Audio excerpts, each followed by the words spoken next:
Ako si Evangeline Morales Ramos, mas kilala sa pangalang Baby. Ako po ay naglingkod dito sa ating simbahan mula po noong taong 1900 na ang tinatang ko pong pari ay si Bishop Joel Porlaris na po ngayon. Sa simbahan po, natuto po ako maging isang lektor sa pamamahala ni Binibining Titas Taghap Manrigi. Pagmula po noon, ang una ko pong nilektoran ay ang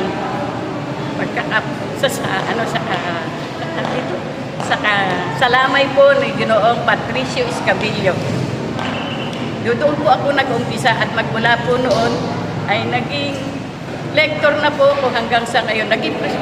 Nagkaroon din po ako ng katungkulan sa WOPIG o Samahan ng mga Kababaihan dito sa Maribeles. Mula po sa akin, ako po taus-pusong nagpapasalamat sa simbahan ng Iglesia Pilipina Independiente na kahit po ako ay hindi taal na aglipayano, ay buong puso po nila akong tinanggap. Mabuhay po ang 120 taong anibersaryo ng Iglesia Pilipina Independiente. Nene Rocco.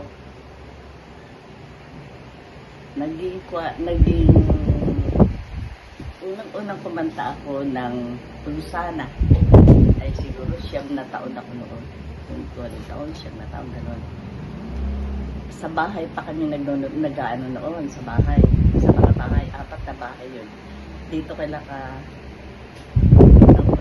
kami. Ano bang pangalan niya? Wala dito sa simbahan eh. Dito kayong bahay dyan eh.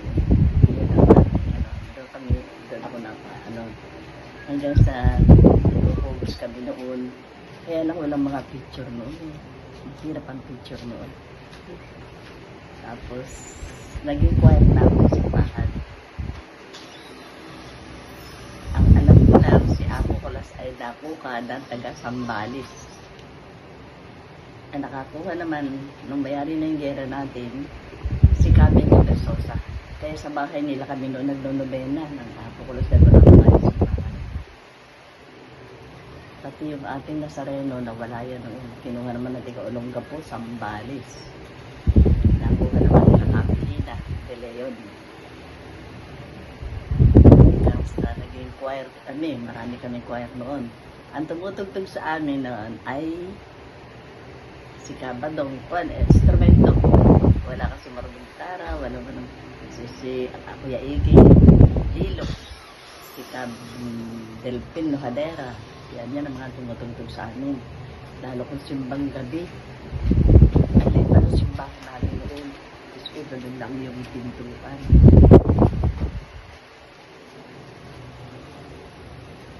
Nakakatuwa noon dahil wala tayo noong simbahan.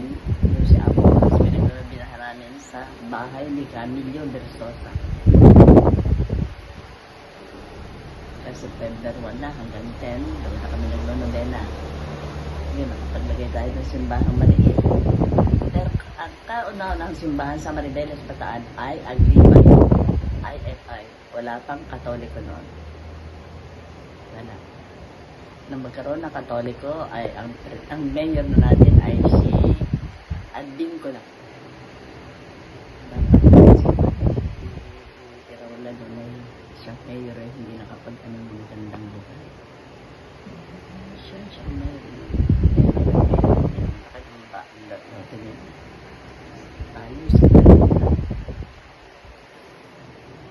Hanggang naging choir po ako ng simbahan. Ay ito, 87 na ako. Hanggang ngayon ay nagsistring no, novena pa. Ako pa po ang kumakanta ng novena. Sabi ko naman ako sa mga kasama ko, pasensya na kayo ha. Ako na lang pakatayin niyo muna dahil kaya ko pa. Novena ng Inanalagi sa Lolo, novena ng Nazareno. Yun na lang ang akin. Kayang-kaya ko. Sa pamilya Rocco, kami ay bumabati ng happy 120 founding anniversary ng IFI Maribeles Parokya ng San Nicolas de Tolentino.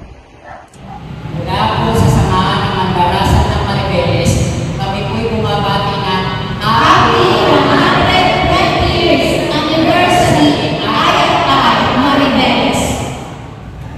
Ako ay si Josefina Morales Gonzales Peralta, auditor ng kababaihan at miyembro ng IFI Wopet Choir at naging aktibo noong 1985 sa panahon ni Obispo Maximo Joel Borlares.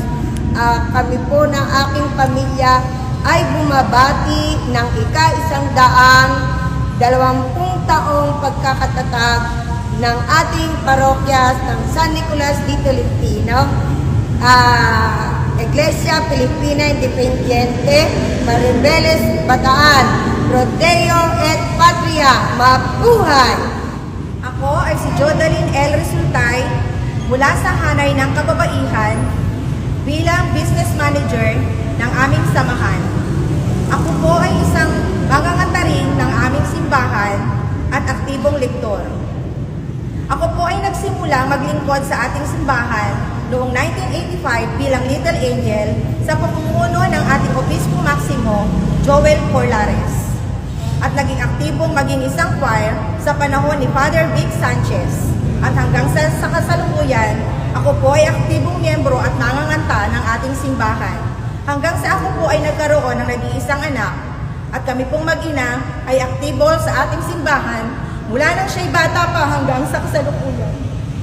Ako po ay bumabati ng 120 taong pagkakatatag ng ating parokya sa San Nicolas de Tolentino, Maribeles, Bataan, Iglesia Filipina Independiente, Rodeo et Patria, maglilingkod sa Diyos at sa bayan. Mabuhay! IFI! Ako ay si Myla Escabillo Malyari, treasurer ng kababaihan at isang miyembro ng senior choir.